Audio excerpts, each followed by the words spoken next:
What's up mga ka-hard foul? You know, lumabas na ang bagong trade rumors tungkol kay Kawhi Leonard at ibinunyag kung gaano nga kalapit ang Golden State Warriors sa isang deal kasama ang Los Angeles Clippers bago nga ang trade line.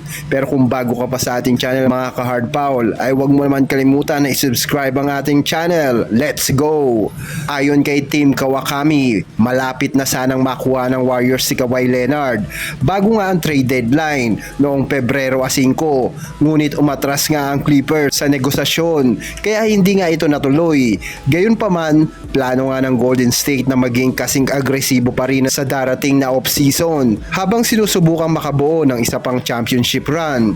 Bukod nga kay Leonard, isa nga rin ang Warriors sa mga kupon ng nagpakita nga ng interes kay Giannis Antetokounmpo ng Milwaukee bago nga ang deadline, ngunit hindi nga rin ito nauwi sa konkretong trade. Sa kabila nga nito, malinaw na target ng Golden State ang isang malaking trade blockbuster move upang manatiling kompetitibo sa Western Conference, lalo na nga habang papalapit sa huling bahagi ng karera ni Stephen Curry.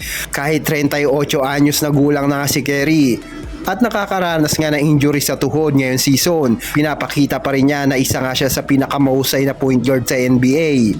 Kung sakaling matuloy nga ang trade, maaring mabuo nga ang isang napaka-interesadong tandem ni Curry at Leonard, lalo na nga si Leonard ang tumutulong sa Clippers na makabangon mula sa masamang simula na 6-21 loss at dalhin ang koponan sa 39-37 na record.